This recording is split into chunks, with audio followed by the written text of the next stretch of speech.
अस्सलामुअलैकुम। उम्मीद करता हूँ आप अस्सलाम खैरियत वालेकुम। से होंगे। मैं माज़ ज़फ़र और मेरे साथ हैं मिस्टर। वसीम अब्बास। जी जनाब। तो आज का हमारा टॉपिक है, अगर इंडिया ना होता और सिर्फ हम लोग होते तो क्या पाकिस्तान इतना ही मजबूत होता जितना आज है, या इतना आज डाउनफॉल पाकिस्तान का है? क्या इसकी वजह इंडिया तो नहीं है? इस पे हमारी कुछ डिस्कशन हो जाए। मैं ये कहता हूँ कि भाई अगर इंडिया नहीं होता ना, तो पाकिस्तान भी आज जिस पोजीशन पे है, उस पोजीशन पे नहीं होता। आप क्या कहते हैं? भाई मेरा मानना यह है कि अगर पाकिस्तान नहीं होता, ओ भाई ये बहुत हैवी टॉपिक है, वो अल्लाह के बंदे। हाँ। नहीं हाँ नहीं, ना। हैवी टॉपिक वैवी टॉपिक कुछ भी नहीं है यार। सिंपल सी बात है। मैं तो बोलता हूँ यार, आपका क्रिकेट हो गया, आपकी मीडिया इंडस्ट्री हो गई, आपके सारे सिंगर्स हो गए, यहाँ तक कि आपका न्यूक्लियर पावर होना, ये सब किसी आप वजह इसको से है। रिफ्रेश करें और इस तरह से कहें कि अगर तकसीम ना होती, अगर तकसीम तकसीम ना होती तो फिर मुसलमान जो है वो किस पोजीशन में होते।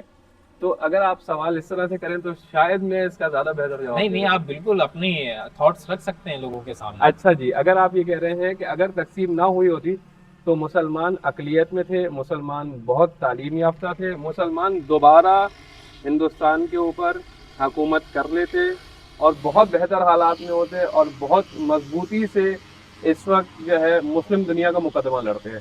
मुझे ऐसा लगता है कि यार ये तकसीम हो चुकी होती, तकसीम होने के बाद इंडिया फिर भी नहीं होता और सिर्फ पाकिस्तान होता। तो पाकिस्तान ऐसे ही होता जैसे श्रीलंका है, जैसे नेपाल है, भूटान है, जैसे कि आपके मालदीव है, कुछ इस टाइप का होता। पाकिस्तान पाकिस्तान नहीं होता। मतलब Pakistan the nuclear power, Pakistan जिसका म्यूज़िक इंडस्ट्री बहुत स्ट्रॉन्ग है, पाकिस्तान जिसकी आप ये समझ लो कि क्रिकेट टीम बहुत फेमस है, पाकिस्तान जिसके एक्टर्स, जिसके राइटर्स, पाकिस्तान ओवरऑल पूरी दुनिया में जितना मजबूत आज है किसी भी हवाले से, इसके पीछे एक ही राज है। एक दुम पे हमारी जो है वो आग लगी हुई है, वो दुम है इंडिया। अगर भाई इंडिया हमारी को इतना ज़्यादा परेशान नहीं करता, तो हम कभी भी जो है इतनी स्ट्रांग मिलिट्री पावर नहीं बनते।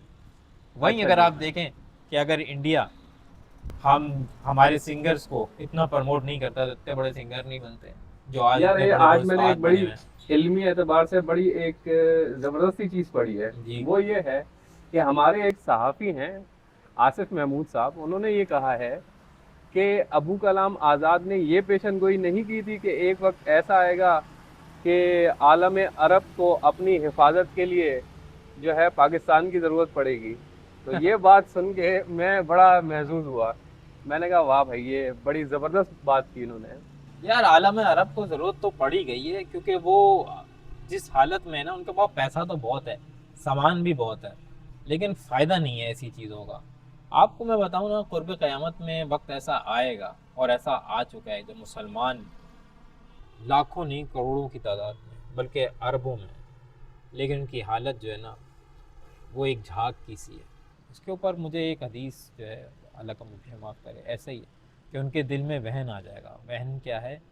माल की, माल की मोहब्बत और मौत का खौफ। तो वही वजह है जिसकी वजह से मुसलमान दुनिया में इतने पावरफुल होने के बाद भी, पैसों के हवाले से भी इतने कमज़ोर हैं। कि आपने रिसेंटली देखा ना किस तरह से बेदरे हो के कतर पे हमला हो गया और कुछ भी नहीं कर सके। और इन दी एंड क्या कहा? बड़े भाई को बुलाया कि अभी तुम आओ, आके बैठो ज़रा, इनको भी भरम कराते हैं, न्यूक्लियर के भरम कराते हैं, बस इसके आगे कुछ भी नहीं होगा। और मुझे लगता है कि ये बहुत बड़ा एक ग्रेट ग्रेट गेम है, उसका एक पार्ट है ये, जिसके अंदर अभी स्टार्टिंग हुई है। और अभी सेंट्रल एशिया में कुछ ना कुछ, और ये मिडिल ईस्ट में कुछ ना कुछ बड़ा होने वाला है, मुझे ऐसा लगता है। क्योंकि ये जो अभी अब जो सिनेरियो बन रहा है ना, वो कुछ बड़ा अजीब व गरीब सा बन रहा है, जिसके अंदर दुनिया जो है ना, अब वो एक अलग जंग देख रही है। बहरहाल, हम अपने टॉपिक पे वापस आते हैं। अगर इंडिया नहीं होता तो पाकिस्तान का क्या होता? पाकिस्तान कैसे होता? ऐसा ही होता। पाकिस्तान बहुत अच्छा होता, क्योंकि जितनी बुरी इंडिया ने हमारे साथ करी है ना, इतने सालों के अंदर, पाकिस्तान बहुत पीछे रह गया।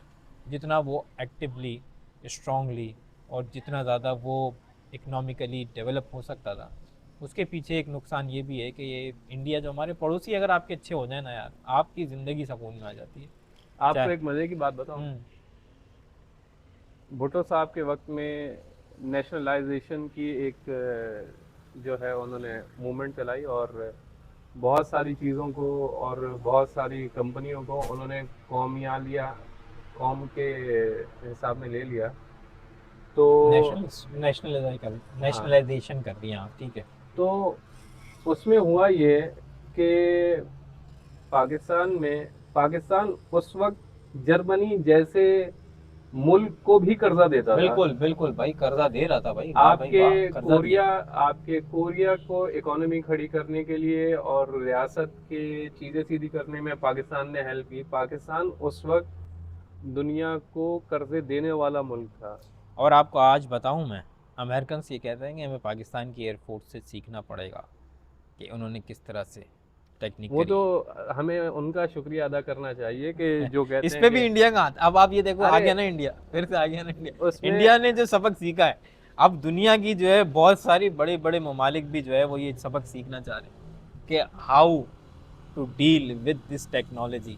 हमें अपने वो जो शहद से मीठे और एवरेस्ट से ऊंचे और समंदर से गहरे जो दोस्त है ना, उनकी करम नवाजी है कि यार उनकी क्या, उनकी चलो करम नवाजी है एक तरह से समझ लो, देखो उन्होंने भी अपनी पीठ बचाई है, साफ सी बात है। और दूसरी बात ये है कि चाइना बहुत अच्छा दोस्त हो सकता है, बिल्कुल हो सकता है, तब तक जब आप उनके काम के हो। क्योंकि अगर आप जिस जगह पे अभी हो, अगर पाकिस्तान यहाँ पर नहीं होता तो शायद ऐसी पोजीशन भी नहीं होती। प्लस आप जितना भी सामान खरीद रहे हो उन पर भरोसा करके खरीद रहे हो ना यार, कम पैसों में आपको मिल रहा था तो आपने उनसे सामान खरीदा।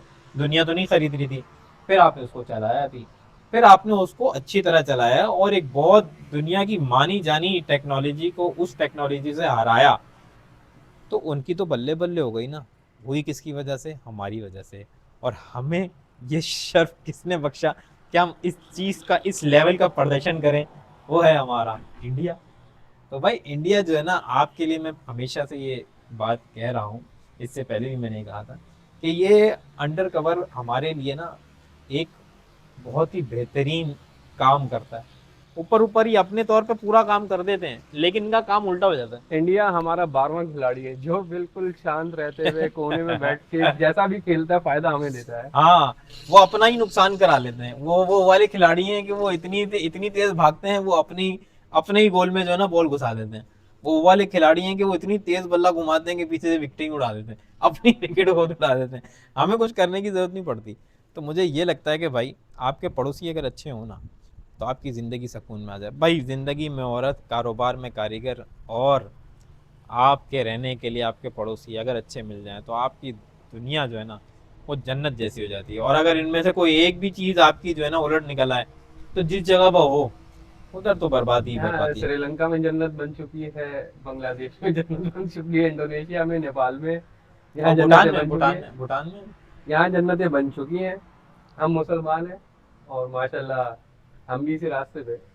बस अल्लाह रहम ही करे। तो फिर आज के टॉपिक को हम कंक्लूड कर लेते हैं इस बात पे कि आपके पड़ोसी अगर अच्छे हों तो आपको बहुत सुकून होता है, लेकिन अगर वो बुरे हों तो फिर आपको इंतज़ार करना पड़ता है कि कब वो वक्त आएगा कि जब आपके भी दिन फिरेंगे।